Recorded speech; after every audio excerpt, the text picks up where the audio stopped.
च भव्यं च सर्वं यस्याधितिष्ठति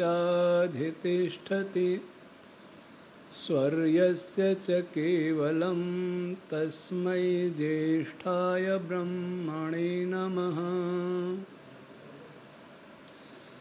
प्रिय श्रोतागण, हमने पिछले वीडियो में चर्चा की थी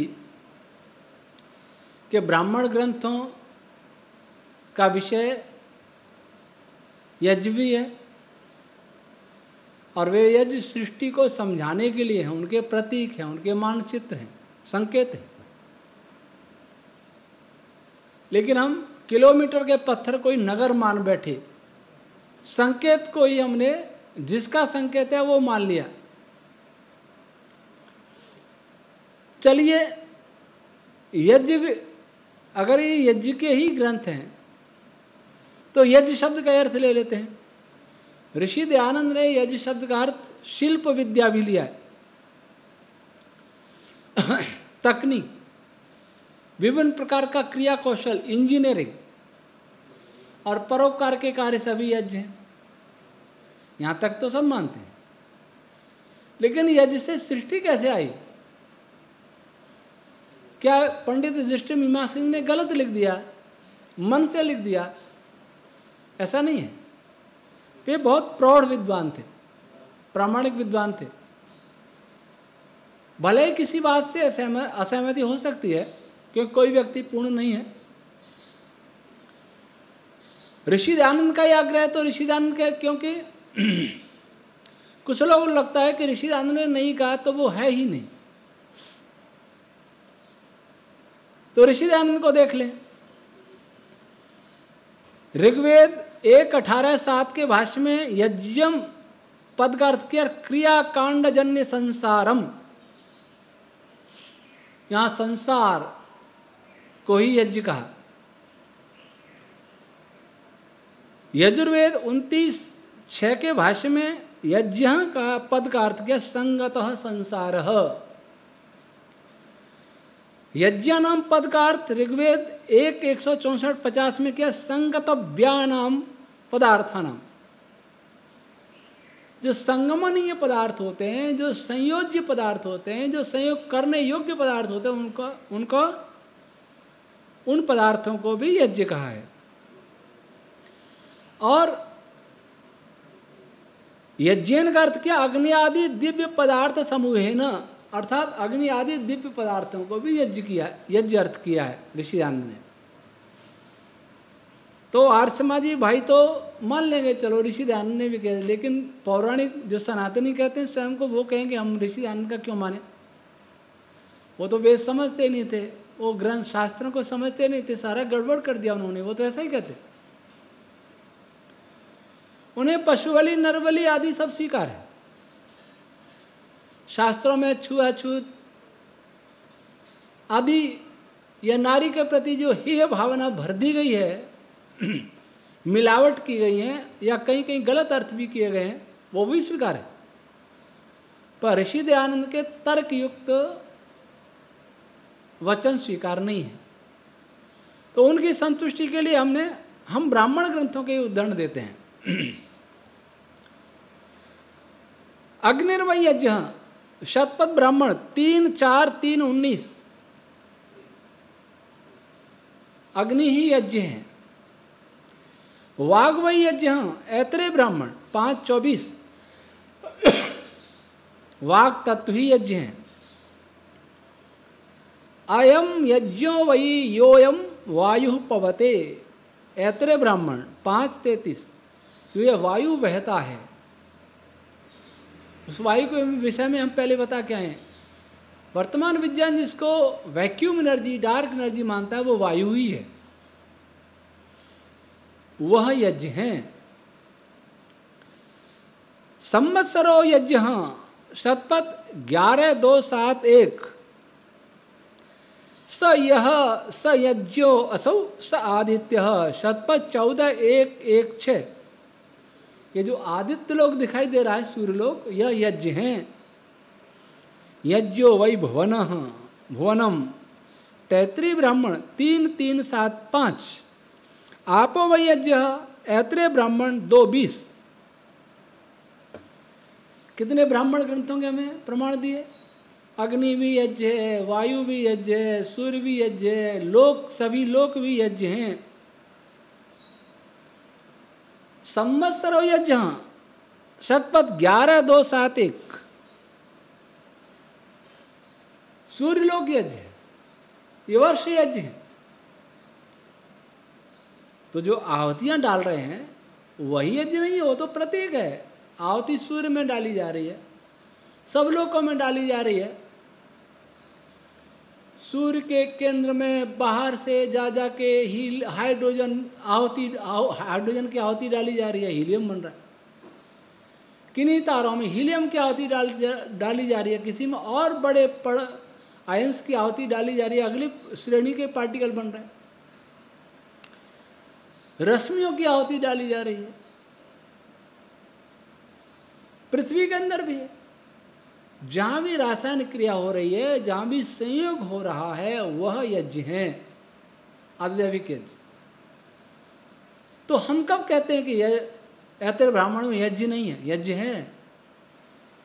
अब कहेंगे नहीं सोमयाग है, तो सोम का भी अर्थ सुन लीजिए। सोमलता का ही नाम सोम नहीं है। महर्षि दयानंद ने अपने वेद भाष्य में सोम के अनेक अर्थ किए, जैसे सूयन्ते उत्पद्यन्ते ये ते पदार्था, ऋग्वेद 1:2-1 के भाष्य में। जो पदार्थ पैदा होते हैं वे सभी पदार्थ सोम कहलाते हैं। पदार्थ रसम, ऋग्वेद 1:15-5, ये सोम का अर्थ किया ऋषि दयानंद ने। ऋग्वेद 6:72-2 में सोम का अर्थ किया विद्युत। ऋग्वेद 6:72-3 में सोम का अर्थ किया मरुत। ऋग्वेद 1:93-6 में किया कारणाख्य वायु, जो कारण वायु है, सूक्ष्म वायु है। ऋग्वेद 2:40-1 में अर्थ किया सोम का अर्थ प्राण, और यजुर्वेद 34:21 में अर्थ किया सोम का अर्थ बलम। अब कहेंगे हमारे पौराणिक भाई की ये तो स्वामी दयानंद ने कल्पना मन गढ़ंत अर्थ कर दिए। ऐसा थोड़ी होता है।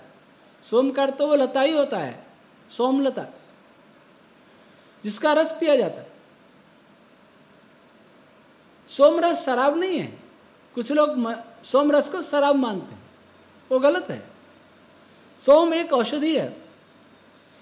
अब चलो पौराणिक भाइयों की संतुष्टि के लिए फिर हम ब्राह्मण ग्रंथों को लेते हैं। शतपथ ब्राह्मण 7:5-1-2 और कौशिकी ब्राह्मण 9:6 में लिखा है प्राणः सोमः। ये जो प्राण है, प्राण रश्मियां, ये ही सोम हैं। फिर शतपथ में 7:3-1-1 में लिखा सोयम वायु पवत एव सोमः, जो ये वायु बहता है वह सोम है। वृत्रो वही सोम आसीत, शतपथ 3:4-3-13। जो वृत्र नाम का विशाल मेघ जो होता, आसुर मेघ, वह भी सोम है। इंद्र सोमस योनि है, इंद्र सोम का कारण है। मैत्राणी संहिता 3:7-8। अब तो कोई नहीं कहेगा कि सोमयाग केवल सोमलता का ही सूचक है, सोमलता से यज्ञ करना।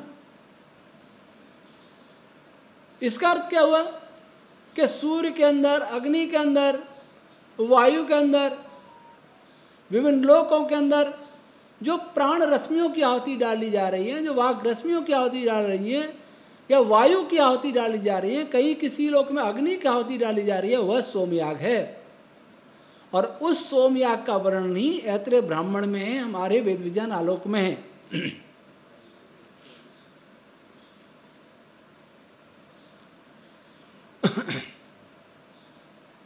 यहाँ सृष्टि का हर पदार्थ जो निर्मित है,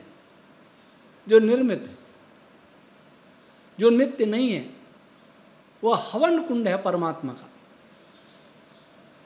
हर स्थूल पदार्थ में सूक्ष्म पदार्थों की आहुति डाली जा रही है, बराबर, लगातार।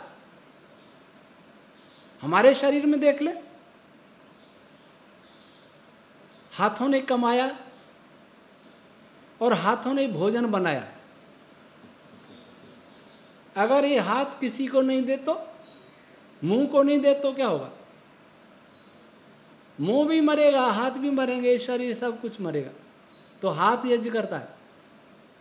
हाथ क्या कहता है?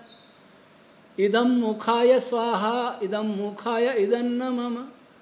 यह मुख के लिए है, मैंने कमाया है, सुंदर भोजन बनाया है, सुंदर थाली में परोसा है, लेकिन अपने लिए नहीं, मैं इसको मुख को समर्पित करता हूं। मुख क्या करता है? मुख भी अपने पास नहीं रहता। आप बढ़िया भोजन मुंह में रख लीजिए, न चबाइए न निगलिए, क्या होगा? मुंह भी सड़ेगा, सारा शरीर सड़ेगा, मर जाएंगे, भूखे मर जाएंगे, मुंह में रखा है फिर भी। और मुख उसको हाथ कैसा बना के देते हैं? जिसको मुख खा सके। ऐसा नहीं हाथ गेहूं की बालियां लेकर के मुंह में डाल दे, ऐसा नहीं।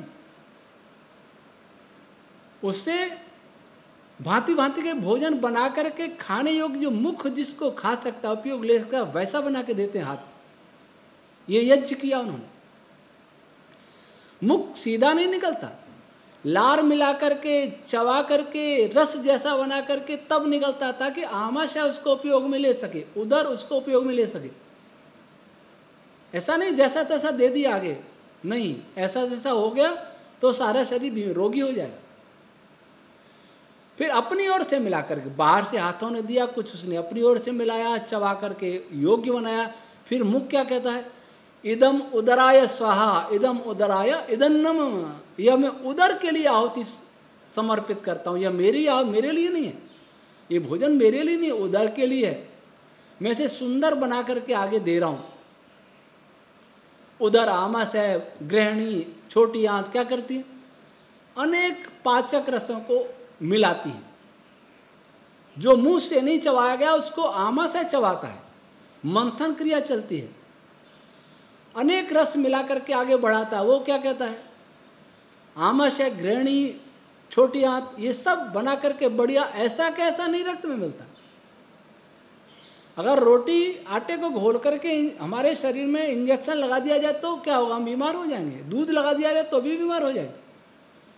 तो उसमें सुंदर रस मिला करके ऐसा बना देते हैं कि ताकि रक्त में मिले और रक्त का पोषण होवे, रक्त जिसका उपयोग ले सके।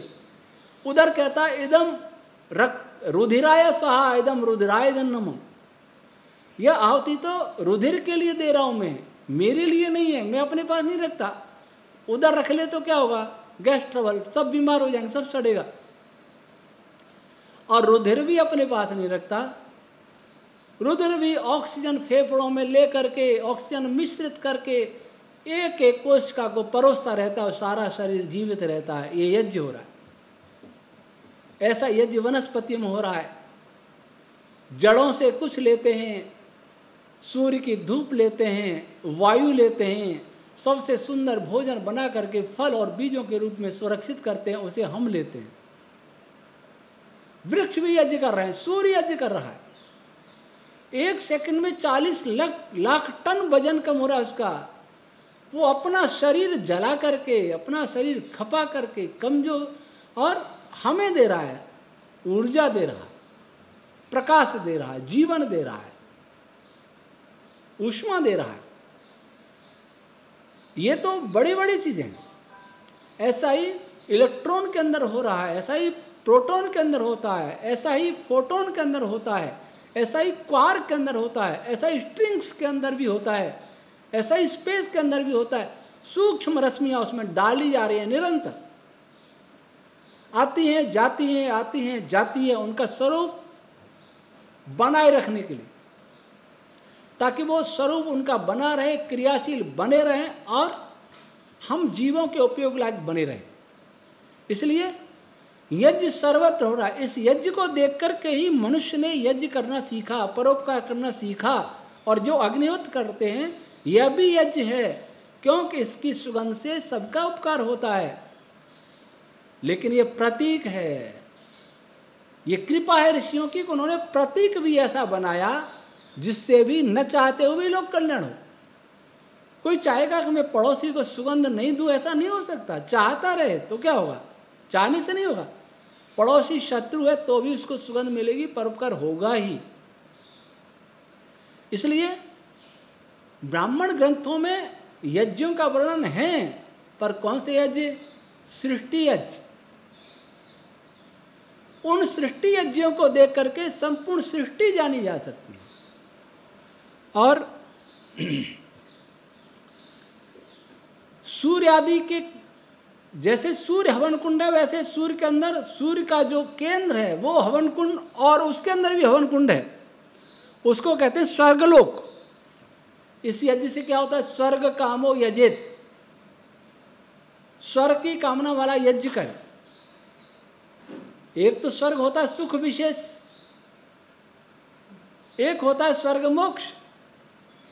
मोक्ष और सुख विशेष की कामना करने वाला यज्ञ करे, अर्थात परोपकार करे, अपना जीवन परोपकार में बनाए, स्वार्थी न बने। और एक स्वर्गलोक होता है सूर्य के केंद्रीय भाग में।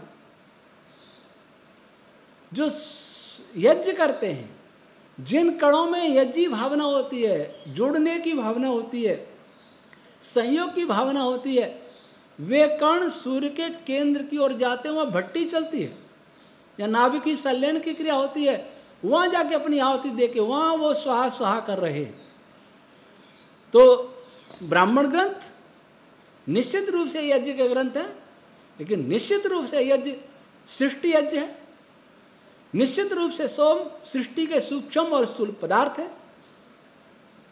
निश्चित रूप से स्वर्ग वह अंतिम बिंदु है जहाँ संयोग होता है। हमारे शरीर में भी ऐसे स्वर्ग है, आदि दैविक। सूर्य में स्वर्ग है, हमारी पृथ्वी के केंद्र में भी स्वर्ग है। तो संयोग वाले स्वर्ग को प्राप्त करते हैं, अर्थात जिस प्रयोजन के लिए वो संयोग करना चाहते हैं वो प्रयोजन सिद्ध होता है जहां उस स्थान पर पहुंचते हैं। आज इतना ही, शेष आगामी वीडियो में। ओम शम।